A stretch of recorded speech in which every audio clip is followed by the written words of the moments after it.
রাত 8টার পরে বলা হচ্ছে মাইক ব্যবহার করা যাবে না, কিন্তু একটি দলের প্রধান তারেক রহমান তিনি রাত 3টা পর্যন্ত সমাবেশ করছেন বড় বড় মাইক দিয়ে, যেটা গ্রামগঞ্জে মানুষের কালচারের সাথে মিলে না। গ্রামে একজন মহিলা পুরুষ তারা রাত 3টা বাজে তাহাজ্জুদ পড়তে উঠে, 2টা বাজে তারা ঘুমায়, আগে ঘুমিয়ে যায়।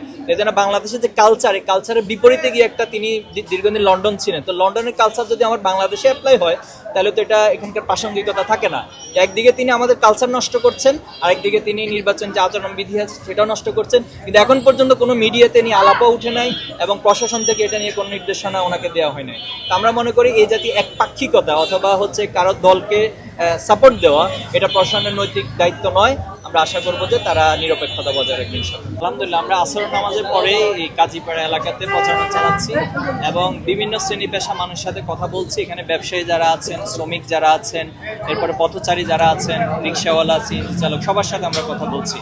তো সবার কাছে যখন বলছি যে আমির জামাতের সালাম, বলছে আমরা ওনাকে খুব ভালোভাবে চিনি। এরপর দাঁড়িপাল্লায় ভোট চাইলাম, ওরা বলছে এটা চাইতে হবে না, আমরা আগে সিদ্ধান্ত নিয়েছি দাঁড়িপাল্লায় ভোট দিব। ম্যাক্সিমামে আমাদেরকে এই ফিডব্যাক দিচ্ছে।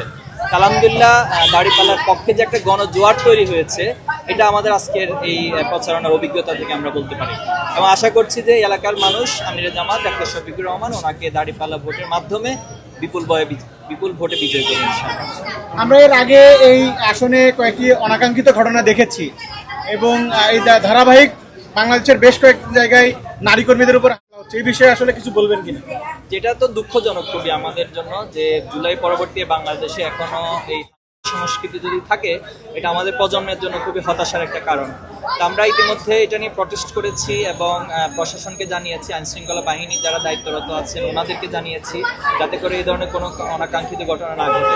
এবং আমাদের যারা এখানে প্রতিযোগী আছেন বা প্রতিদ্বন্দ্বী আছে, আমরা আশা করবো ওনাদেরও শুভবুদ্ধির উদয় হবে। ওনারা এই ধরনের বিগত সময়ের রাজনৈতিক কাঠামোর যে রাজনীতি সেটা যদি আবার ওনারা অ্যাপ্লাই করতে চায় তাহলে আসলে ওনাদের প্রতি আর কিছু বলার থাকে না।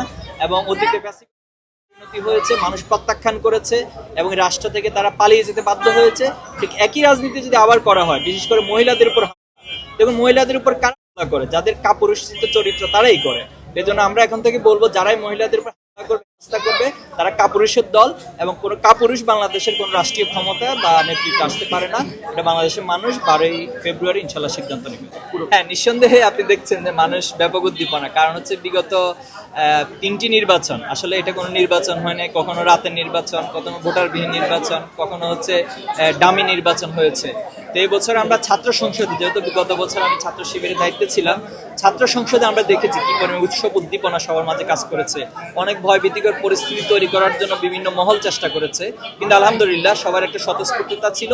এবং আমরা আশা করি বিগত 3টি টার্ম যারা ভোট দিতে পারেনি সেই ভোটাররা এবার তারাই তাদের এই ভোটের তারা বুঝে নিবে এবং তাদের অধিকারকে বুঝে নিবে, এবং তারা যাদেরকে ভোট দিবে, তারা যাদেরকে ম্যান্ডেট দিবে, সেই প্রার্থীরা যেন বিজয়ী হয়ে আসে, এজন্য ভোটারের একটা বড় ভূমিকা পালন করবে আমি আশা করি।